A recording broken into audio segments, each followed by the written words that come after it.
like he about to do another New Jack City rerun with Marlon. And then we have B Rabbit in the house. What's up, B Rabbit? What's going on? How y'all fellas doing today? Mahly Mahl, E, Mills, how y'all doing, fellas? Pretty good. Man, we can't all be super fans. Right. You know? Hey. Captain San Fran over there. I know you're not talking. You used to have like Joe Unitas in the background and Marshall Falk. Every coach running back. I mean, it was you. I used to see all those little. Time, you know, I realize at the same time we're supposed to be unbiased. But let me get to the unbiasedness. Oh, you can ask me any question. I'm not going to be biased. No, I'm messing, man. You good? I'm not. We three losses in a row. Let's move on. I mean, ain't nothing much to do besides that, you know. Hey, it is. That's why you play the game. Unbiased sports talk, fellas. First, subscribe, hit the bell. Just takes a couple seconds. Tonight we got Fab Four. We're gonna talk about Hey Ronald.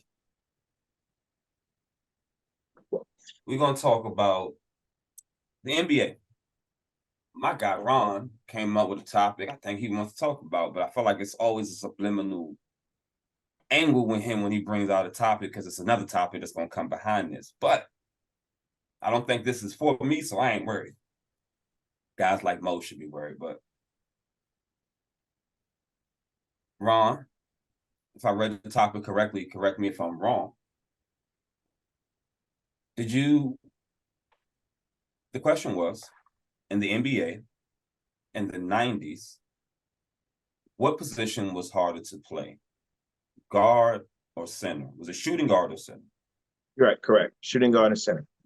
Between the shooting guard and center, and pick which one has the higher level difficulty and why.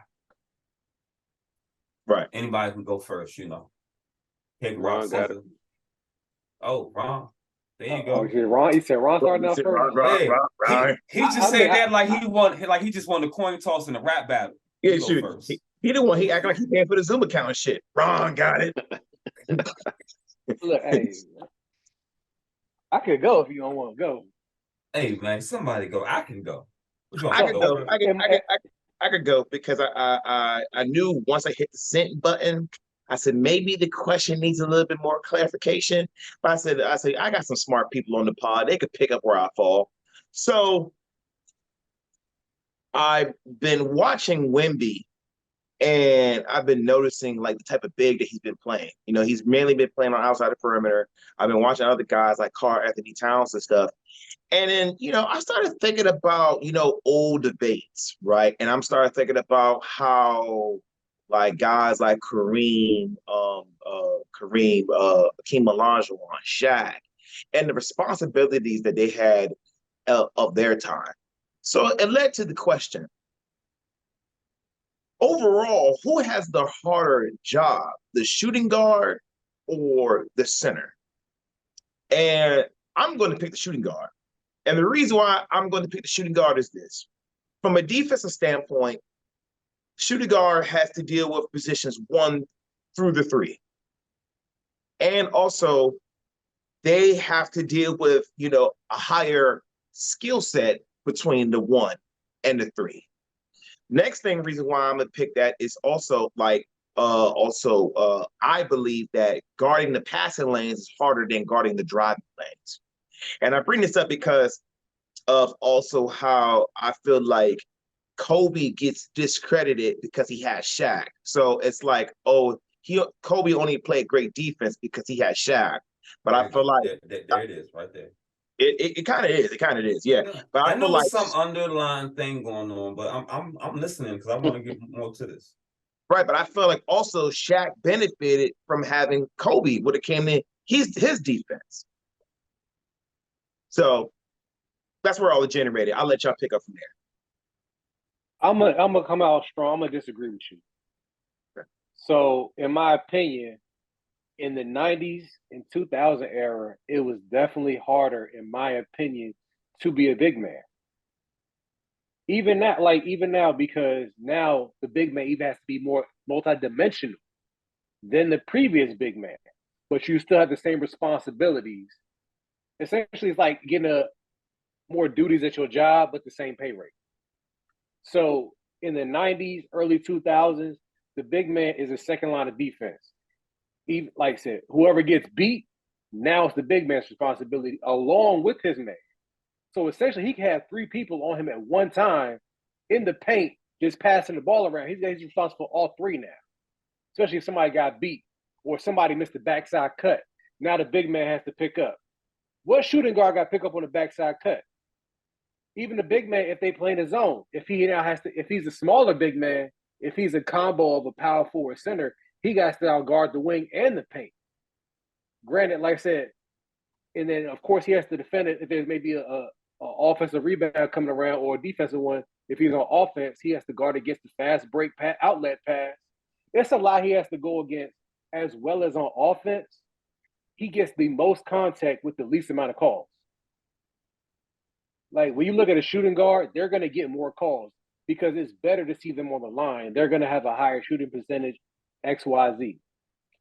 Granted, the shooting guard is responsible for the bulk of the scoring, but everything else, all the intangibles that the shooting guard is not responsible for, blocks, rebounds, X, Y, Z, that's on the big man.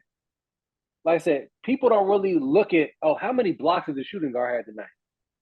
They see, how many blocks does this big man average? Who can stop this big man? Like I said, the scouting report at one point was all Shaq in the 90s and early 2000s. Granted, of course, you had to look out for Kobe, but at the same time, it was how do you stop Shaq? They literally loaded rosters with guys just to take fouls for Shaq. You had to have 3 to 4 guys who might have never got a point in their career. They might have averaged 2 points in their entire career because they had to go against Shaq.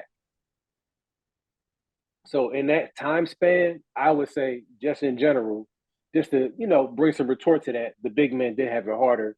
It was a harder job. So I'll split the difference of y'all two. I think when you talk about the time frame, Ron's talking about the 90s, early 2000s,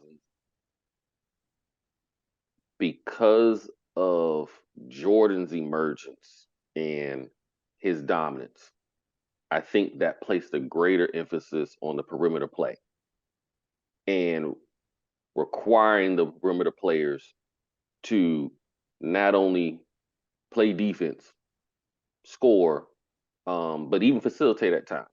I think that started to emerge during that time period.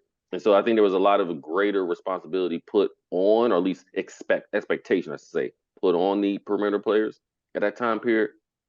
And where I agree with Maul is that now I think the big men have to do the most, because not only do you have to do what you're talking about, guard the paint, like you did back in the past, be that rim defender, but you also now have to guard the perimeter. You got to be able to switch. You got to be able to cover guys trying to shoot threes and whatnot, and get back, still guard. And then, by the way, not just dunk the ball in the paint, but shoot threes. Like, they want them to do it all, and even facilitate at times.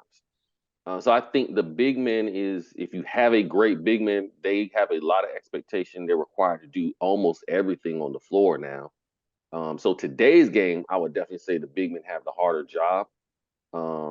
But that late 90s, early 2000s, I would say, yeah, there was definitely the emphasis, expectation on the perimeter player to be the key person that was the catalyst for the team to win. So I guess that's a yes and a no. You kind of was 50-50 on that. I'm gonna say you kind of play both sides of the fence on that, E, but I'm not mad at you. I'm not really mad at your answer. No, I'm not really mad at your answer. I mean, to be honest with you, you really didn't split. If you really listen to what you said, you really more leaning towards the big man had more level of difficulty. Well, I would say now. So I guess to answer the question, I would agree with Ron on answering this question. For late 90s, early 2000s, perimeter players had probably the higher expectations placed on them. Okay. I'm Mahly. I'm gonna go that the big man had more high level of difficulty. If you think about the game at that time, first of all, this is a loaded question. It is. So Ron came up with this. It's loaded. You know it's loaded in so many ways, but it's a loaded question because how can we actually prove what measurements, right? But we're going to give our opinion. In my opinion, this game was back then in the 90s was more of an inside out game, which means you needed a big man to win. The level of competition for the big man was a lot higher at that time, which basically means to be a big man, you had to be good. Yeah. It was a bunch of guards, it was a bunch of people you don't even remember. You remember all the power forwards who played the game and the centers who played the game from the 90s. You can't name me 10 small forwards, but you can probably name me 10 power forwards and probably 5 good centers. So when I think about the level of competition and expectation of the position, like Marlon said, you can play no defense, and I got to make that up for you. I also got to get rebounds, stop my man, and play on offense, which means I have to play offense and defense when you might get the lack on the wing. You might get to, have moments off. I can't. And I also got to make up for your weaknesses. Now, the big man's expectations, the level of difficulty for a big man, he gets fouled more than anybody and doesn't get calls because the level of physicality is allowed more for him than it is for anybody else, which is not easy. 3, when I think about the 90s, like you say, Jordan came in at a time where it was designed for the big man, and he kind of made an anomaly of being a dominant guard who can dominate the game, right? And what he did is not considered easy because at that time it wasn't happening. So if it was easy, everyone would have done it. Now, in that case, that helps Ron's point because it was like, okay, anybody probably could have done it, but the big men were doing it, so maybe it was easy because they were doing it more, right? The big men were more. No, it doesn't help your case. I'm fucked up. I'm backing up my point. It don't help you at all. Big men had a harder job, expectations. I tried to help you. So I was reaching to help you with my soul. Like, man, I'm gonna help you. Fuck no. I'm laughing at the stop of it. He was just like, Yeah, there's an internal monologue. Like, I had to catch myself. Something. You know what? I've been being humble too much. Fuck it. You know what? No, you're wrong. Big man. Go ahead. to even double down though. Even double down. What E mentioned, like wing players, they weren't shooting that many shots as they are today in the 90s and early 2000s. They may have shot. They don't like 5 threes a game a person. They were not shooting volume shots like that in the late 90s, early 2000s. Forget AI. AI shot. If AI didn't hit his first 2 threes, he was not shooting no more threes. He was going to the cup. He was hitting mid-range. He don't got to shoot threes. AI averaged like 30 shots a game.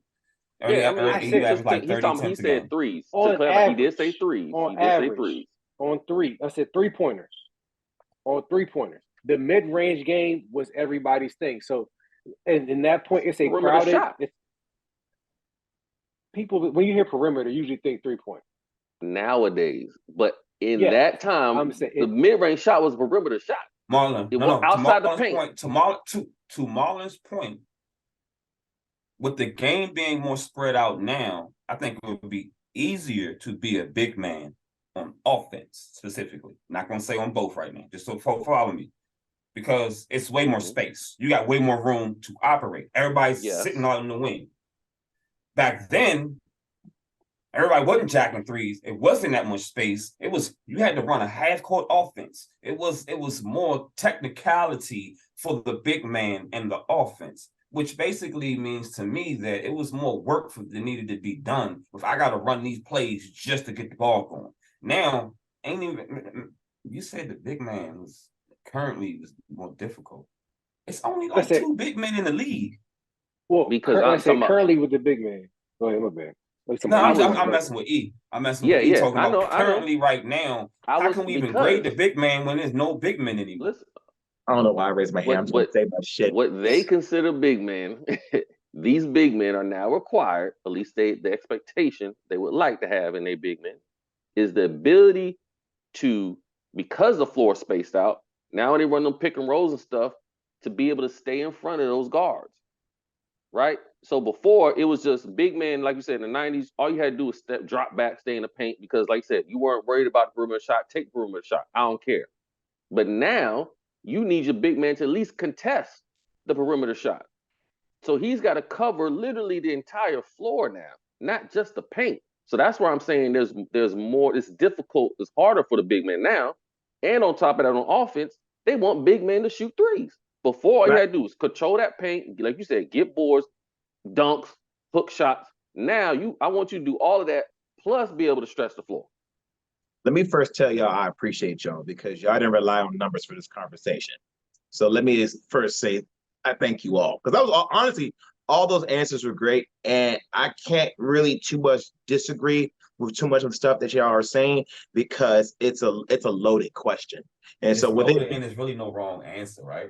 And there's really no wrong answer, right? So with it being a loaded question and stuff, who am I to really say that you're wrong? You feel me? I'm just taking notes, I'm just consuming it in, right? But to what's so funny? So to a statistical point, I was thinking about this, right?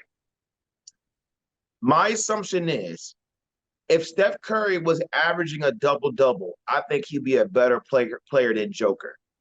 And this is my reason why. Joker as a big,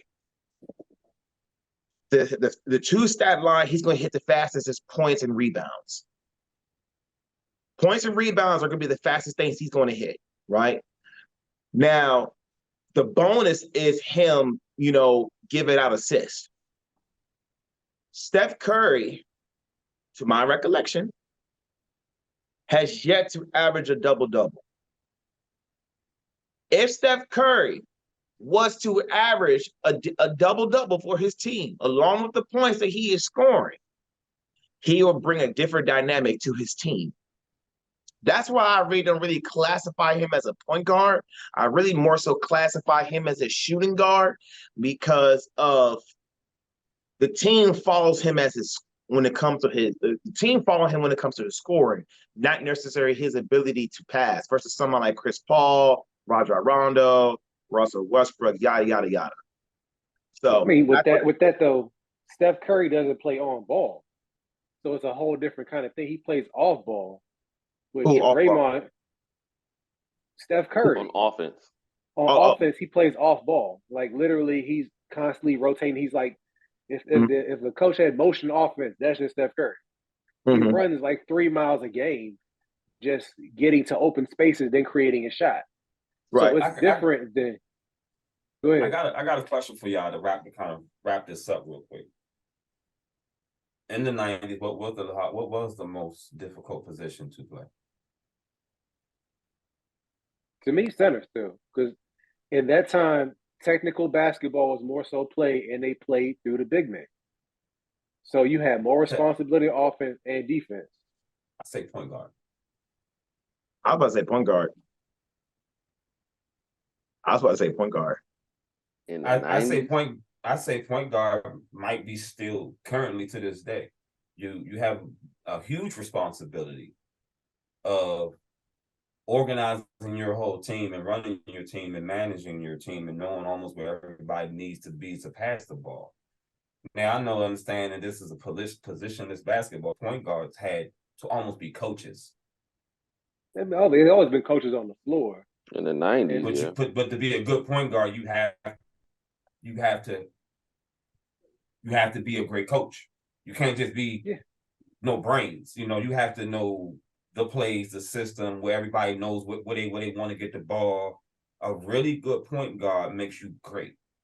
Like, you can be good, but a great point guard made you great. Karl Malone couldn't dribble. I guess now you should say Yeah, I guess now though it's not really the point guard, it's the main ball handler. Because you have a lot of teams now We're where gonna the say the point guard is facilitator. not the main person, right? You're Main gonna say facilitator, ball the handler, main facilitator, yeah.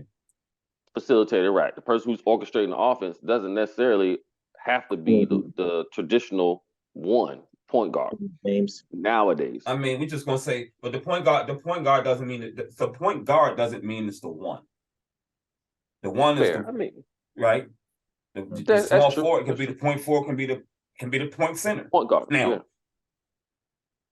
but still, if you are Joker, you think Joker's job is easy? No. Who has to because he's ball facilitate, dominant. score, shoot, No. score, play defense? No. LeBron's job is easy? No. No. No. And because when LeBron don't put them people in the right place, Negative 99. But still blame them. But one question: what's a faster stat line? Getting a rebound or getting an assist? A rebound. There are more rebounds in the game than assists. Literally, 2 players can have 10 assists in the game, and maybe one player might. I mean, 2 players can have 10 rebounds in the game, and maybe one player might hit 10 assists. Mm-hmm. I agree. I agree. Though it's the point guard. Point guard got a hard job. Well, like it just comes down to what an assist really counts as. Like after a certain amount of movement, that's a loaded question because for a team, but for a player, it all depends on where you at on the court. Based on are you going to get rebounds and when the ball is in your hand if you want to get assists. So I think what Ron's trying to point out is that it's easy for a big man to get rebounds because he's the biggest person on the floor. He's close to the basket. He's gonna get the boards. I mean, it comes down to then like, what do we watch and do? Because people can also bring up Russ. In his triple-double days, he got to the ball. So then does that bring a level of difficulty to the point guard, or did he create his own difficulty in that facet? Like, all right, I'm going to get it. Self-check.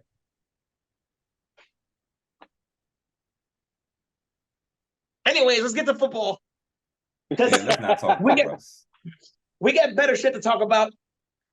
Let's not talk about Do we? Ron, you in the dorm rooms? In the dorm room. Debate boy. Oh shit. You named just 2? Self-check. Self-check. You heard me? Yeah. What now? Am I in the dorm room? Yeah. Boy, it's not the topic. Get the topic going. Next. You at Morgan right now, bro. You might want to stay away from Morgan right now. The levels are very high up there. Yeah. So speaking on football, I'm gonna let y'all debate this. I want to hear. No, you're not. No, Yes, you're not. No, you're not getting no participation trophy. You gonna play today. Yeah, I'll throw out some teams. You got one.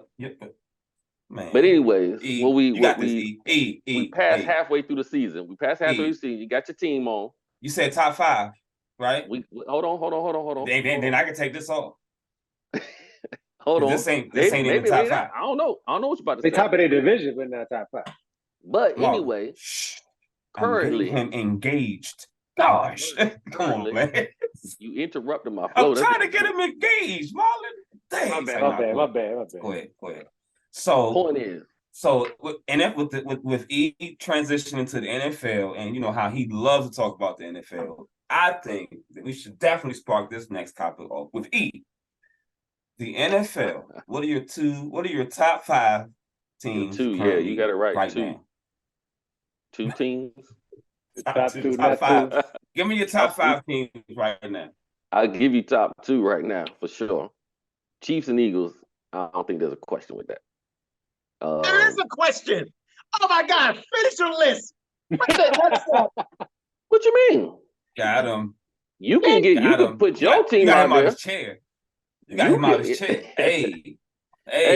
You know you about to hit a nerve now. If you don't put Lamar in the right ranking or the Ravens in the right ranking, it's gonna be trouble. Go on, Ian. That's just 2. I ain't even finished yet. God dang. You gonna have your time. I want to hear what you got to say. Give all your little analysis and all that. Yeah, I want to hear what you got to say. Hear all your little analysis, but I'll just be quick. Right, come on, E. Next 3, There go your Stop little Googling. Ravens. Stop There go Googling. your E. little Ravens. I can read your I gotta write eyes. shit down. Man. I don't got the shit memorized like y'all. Y'all got everything memorized. I ain't got it memorized. I don't keep up with all this. I gotta write it down. Because these teams is crazy after this. So next, right now, want to put your boys in there, but y'all struggling. So I got to back. Cowboys, we ain't even talking about them. They on my. I don't like that team. I'm biased. That's me personally. So I'm just put that out there right now. I like, but I'm skeptical of the Dolphins. But I like the offense. I don't know if they're gonna be able to keep it up. But for right now, I leave them on there. You making me right now, bro. I need to write this 5 down. And then lastly, right? You saying right now? You saying right now?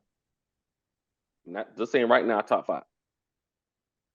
The Lions have been playing well, so that's my last 5. Hold up. Before Ron go, you can What? We can edit this. No, that's it. Hey, hold up. Now you hold up. I gotta ask you some things to have a better. I'm gonna pull it Ron. I gotta ask you some questions to have a better understanding of how you evaluate things over here. Okay. So you didn't put the Lions. I don't even care about anything else of your 4. But based on the way you did this, I'm trying to prevent you and your boy from arguing for the next 5 days because you know him. He ain't gonna argue with me. You're not gonna respond, but you ain't gonna pay. Listen. My office hours are from. I ain't got time today. So my man E said that the Lions is in your top 5. Confirm that. Yes. And the Ravens are not. No, I said that. That's a 13. Oh. I said that. I just wanted to make sure. That right after. He said I said Ravens, that right Dolphins, after. Lions. What's your cable provider? I said that right after I said the first 2. Ron, did you hear that? E, what's your cable provider? I need to know. I don't have cable. Shit. That nigga go off the grid, nigga. I mean, you can't act like the Lions ain't 6-2 though.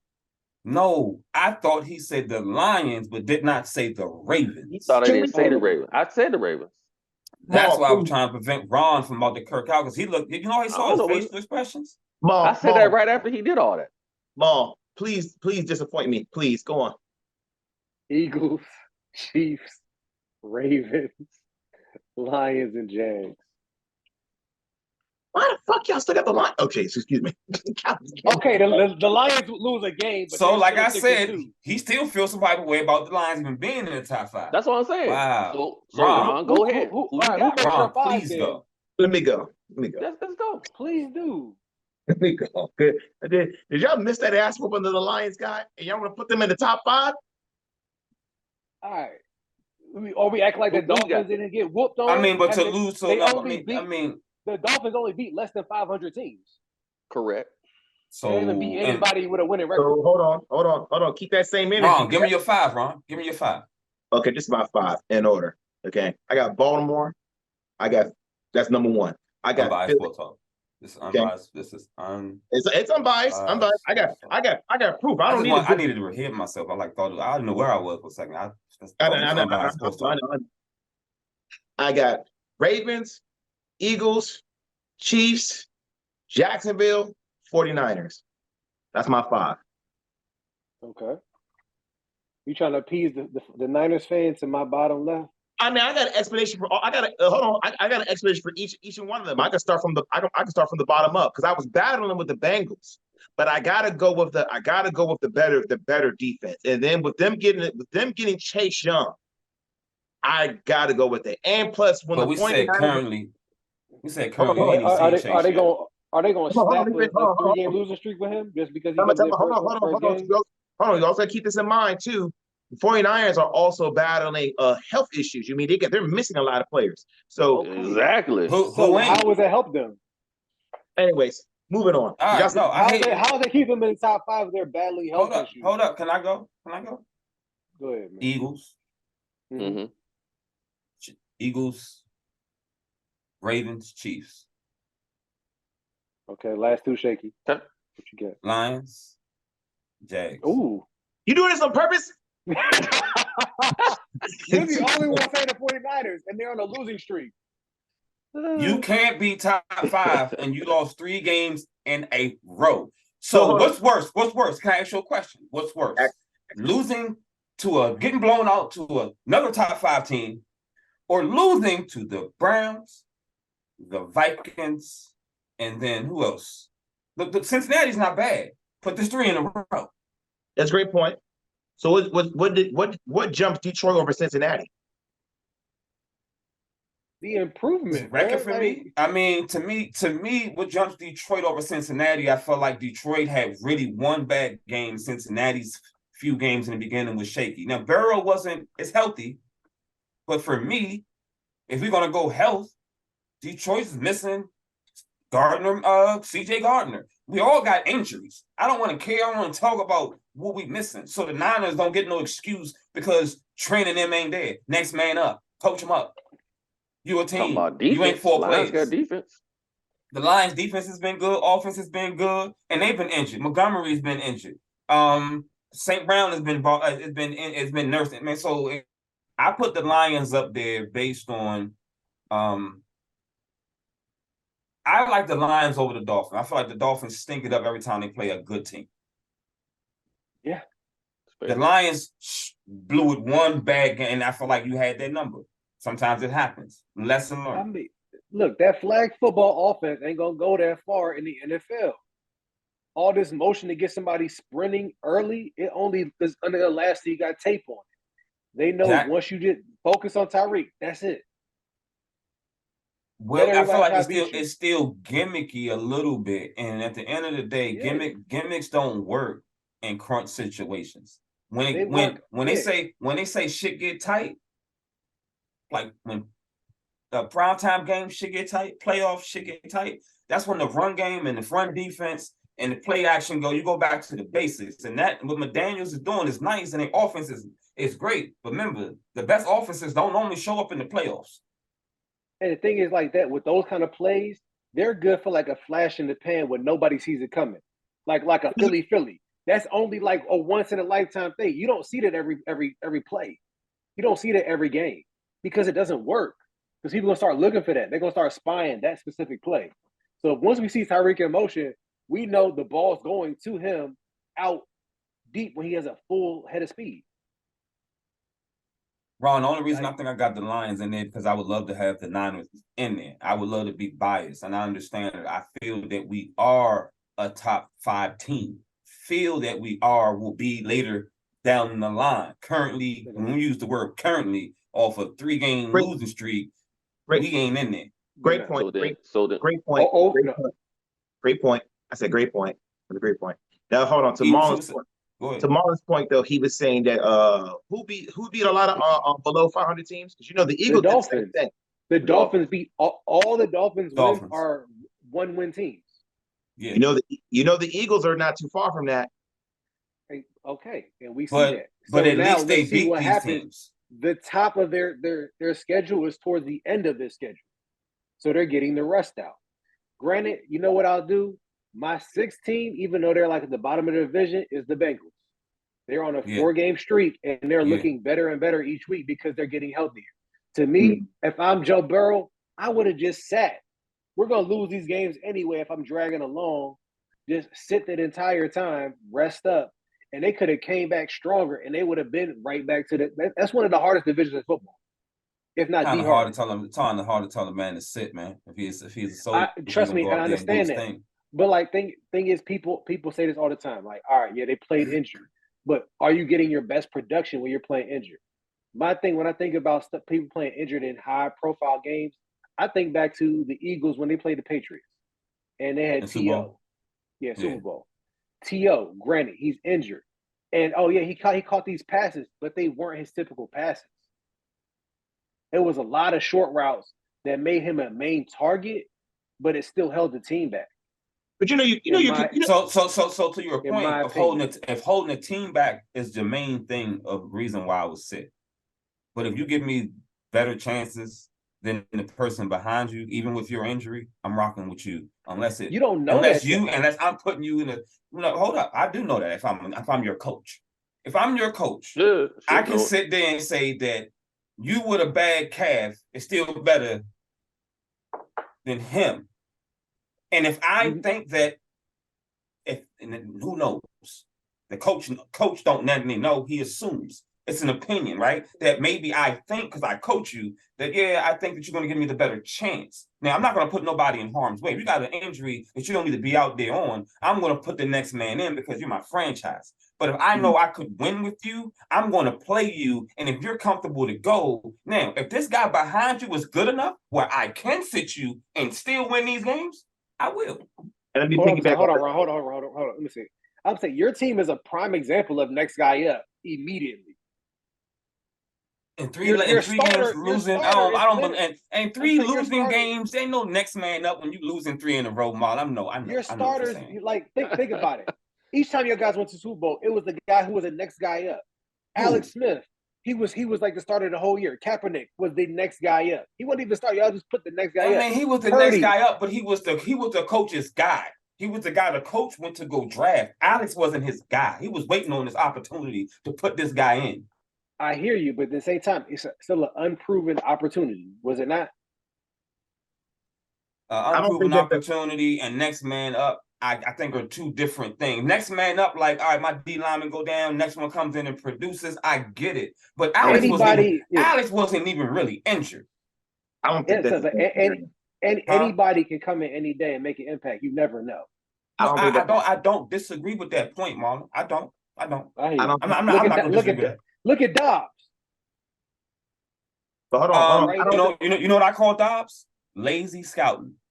Hey, listen, hold on. I don't think this is the same case for Joe Burrow because of this. The reason why Joe Burrow needed to play because he missed all preseason.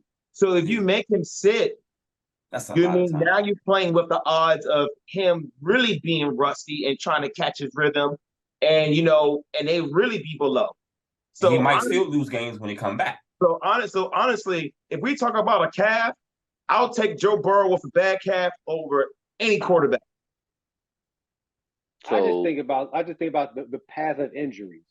I mean, injuries do not. We know injuries do not just sit in the same place, especially when you're trying to play around them, because your body naturally tries to adjust to get around it.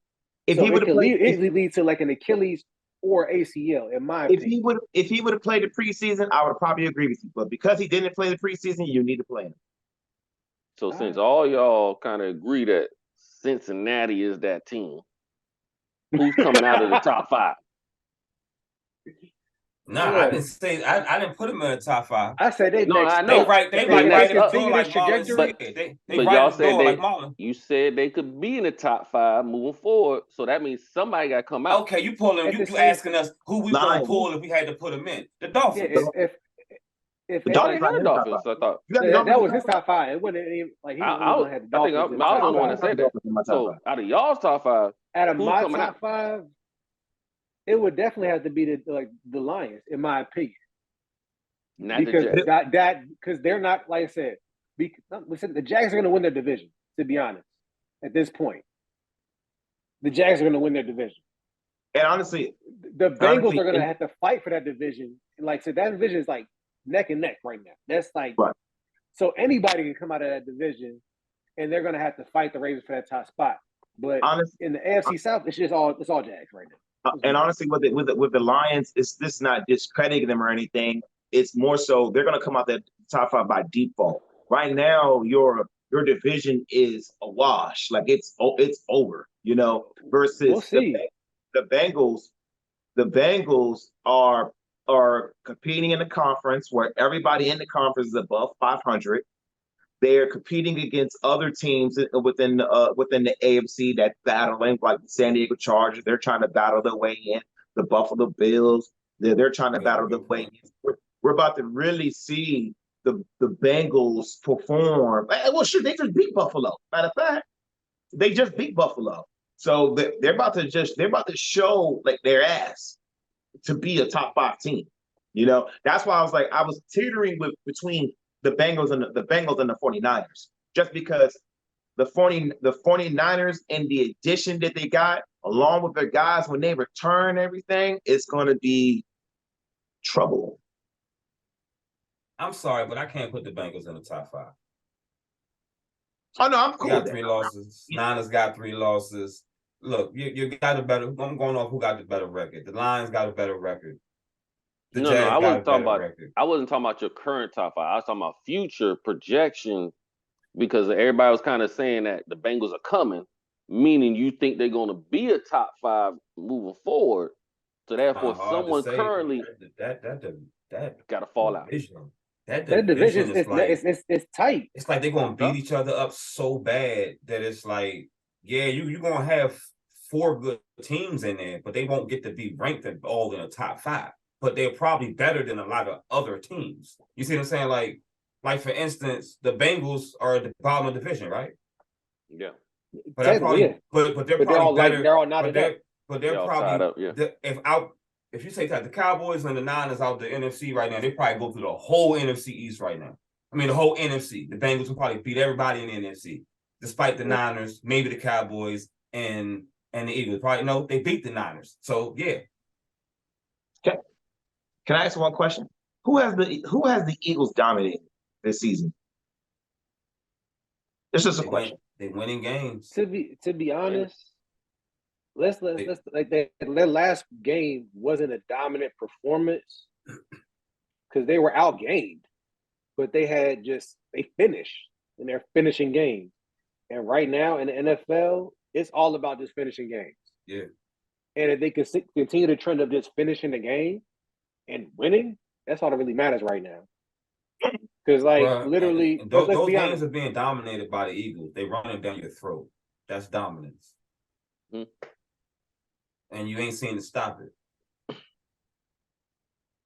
Yeah. When they need to. Like literally, let's say last game, did Dak really do anything that was negative? No. Yeah, he was. But they still lost. Huh? No, he had a great game. To a team that quarterback. a team that has only allowed 10 touchdowns on them this year. That's not dominant. They're just winning. Who you talking to me? Come on, the Eagles? No, Baltimore. Baltimore has only. I figured you're gonna try to tie the Ravens back in there.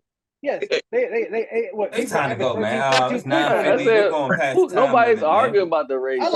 Yeah, I ain't getting into this. I ain't got time for this today.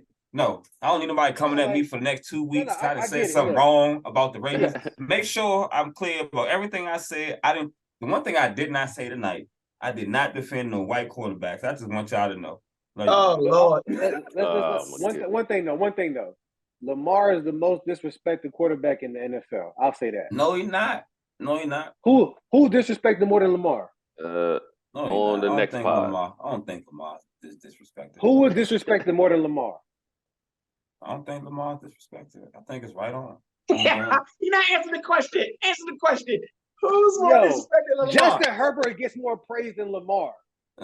Justin Herbert is more disrespected than Lamar by black people like Ron and named Thermal. Obviously, everybody who grew up in your area, obviously, y'all feel Justin for certain Herbert type has of way. a losing record. Guess what? I defended a white guy. I'm defending a white guy. Oh my God, you're the problem right now. You're the problem right now. Because I'm not hating on Lamar. I never said anything bad about Lamar. What did I say? What did I say? I just said. Did you say anything good about Lamar just now? You had the opportunity to, and what did you do? You praised Justin Herbert. No, I said it's accurate on things about Lamar. He look. I caught Ron every week. For the last 5-6 years, I told Ron all his issues, and I told Ron if they was fixed, what they would look like, and they're looking like that now. So I called it. I'm just telling you what I see. No, don't be mad at me for calling out what I see. You wasn't good in the pocket. You wasn't accurate, and you were accurate, but not consistently accurate. You can throw a dime. You can't throw a dime 10 times or 8 out of 10. Not because you can't throw, because your footwork. Once you settle down, like I told Ron, he will be good. So Ron, do I always talk bad about Lamar, or do I always say what I see and what's going to happen if things are fixed? Constructive criticism. If you some shit, I'm gonna tell you some shit. Tannehill is some shit. Ain't no fixing Tannehill. Ain't no fixing the broke leg nigga in New York. Ain't no fixing some of these dudes. I never said Lamar couldn't be fixed. Watching the tape, I don't know how Daniel Jones got a job, bro. Come Hey, on. I'll tell you this. I'll answer your question, Mark. The most disrespected quarterback Mark, right that now. was a rhetorical question. You know why Daniel Jones got a job. Hey, hold on. I answer the question. I'll answer the question right now. The most Not listening. the most disrespected quarterback right now is Dak Prescott. It's Dak. After last game, I can say he's one of the most disrespected. Dak getting shitted on. But thing is, like I said, Do you? Dak But hold up. media, No. has a certain media personnel that always has his back. There is Most not a certain disrespected quarterback is Dak. Right Or now. did Dak Right earn now. the disrespect? I'm t- I mean, I don't disagree that everybody gets they get the hot seat, but you earned the level of this because you had talented teams and you haven't done anything with these teams. And it's players that Ron argued about all day. That he ain't got this and he ain't got that. Dak, you had this, and this. Trash. consistently best line in the league. Trash. Oh, it's their year. Top 5 defenses. What my man say? You just a jag. Gotta get that little bubba dub button. Trash. Hey, I feel sorry for Cowboy fans though. I don't. Not really. I lied. I don't. I feel for the fact that a person thinks they're gonna win every year and they get excited, but they don't. That's what I feel for. It's like, what's wrong with you? Like watching a kid get hype about Christmas and their parents ain't got it this year, and it's every year to repeat that. You hate to see it, but you know it's gonna happen. It's like a delusion. Dak ain't. They need to go ahead and work with Trey Lance. It's a lot of things they need to do. They're doing that on offense though, because I don't understand running a third down back like he's your main back. They always done that though. Pollard, That's been their system. Zeke was the featured back for a long time. Why are you running a third down, bro? Like that ain't working. What was the point of getting Brandon Cooks if you're not using them? They used them one game. One game. On that note, I thought I saw a highlight. On that note, night, fellas. Night. Oh, night. Hey. Oh, my man had the little scotch glass. What's going on over there, Mr. Benson? Yeah, the cancer over there. Little nightcap. Little nightcap. Oh, dang, you stressing? You need a nightcap? Chilling. Oh, that's your go-to. It's all hit good. the like button. You done murdered niggas in the dungeon. You can hit them with the little 16 bars. Okay. Alliance. All right, Wrong. Yeah, Wrong. The Lions are ranked in the top 5 for every site. Why are you arguing it?